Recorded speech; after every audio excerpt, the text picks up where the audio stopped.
Tammy Wynette called ex-George Jones the love of her life weeks before her death. Daughter. The country music star passed away in 1998 at age 55 of heart failure. She and George Jones, country music's first power couple, are the subjects of the Showtime series George and Tammy, starring Jessica Chastain and Michael Shannon. The show, which premiered in late 2022 and is now up for 4 Emmys, aims to pull back the curtain on their tumultuous marriage.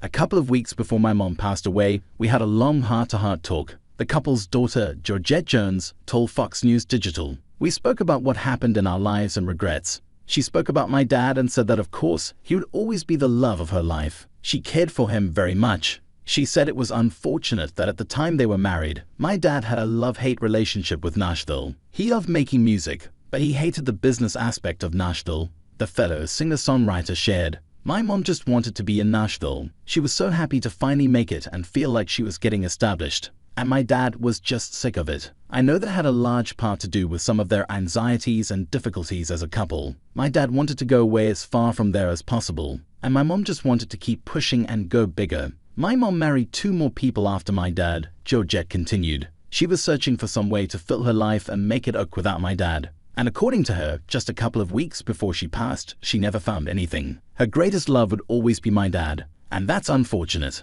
Other issues plagued Nashville's answer to Elizabeth Taylor and Richard Burton. They were married from 1969 to 1975. Of course, my dad had problems with drinking, said the 52-year-old. But my mom also developed medical issues which caused multiple surgeries and then addiction to pain pills. So all of that pulled them apart. So in those conversations my mom and I had, she talked about how maybe if it had been a different time in their lives, if they hadn't been under the microscope of the media, things would have been different. But even though she still loved him very much and cared for him, it just wasn't meant to be. Jones died in 2013 at age 81. In his lifetime, he struggled with a debilitating addiction to alcohol and cocaine. During the 60s and 70s, he earned the nickname No-Show Jones for regularly getting so wasted that he would fail to show up for his concerts or just refuse to perform. The patriarch once admitted to People magazine in 1977, "I drank a little more than I should even though I hated my daddy for drinking." Georgette said that one of the mistakes her mother admitted to making was not understanding how addiction operates.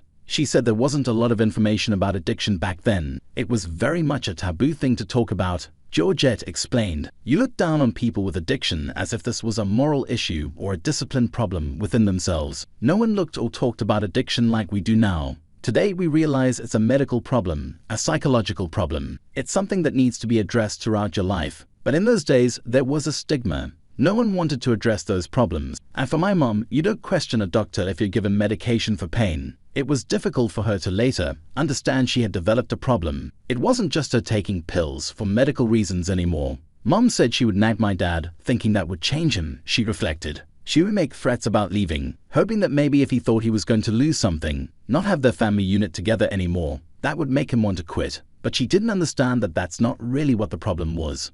It wasn't about doing right or wrong, Georgette continued. I think she realized many years later that she wished she had known and understood more about addiction to help my dad. She wanted to be with him more than anything, but I think at some point she felt like it was physically and psychologically tearing her apart to stay with him. She felt she needed to be away from it for her and her kids to have a better life. And that was the most painful decision she's ever made, because she desperately wanted all of us to be a family. Georgette said that growing up, her parents shielded her from their problems. It was many years later when she was an adult and had children of her own that Georgette learned why she didn't see her father as much as she would have liked. "He knew he had a problem, and he was trying to protect me," said Georgette. "He didn't want me to see him that way." I later found out from my grandparents that he would stay in my room when I was with them and my mom was traveling and cry for hours.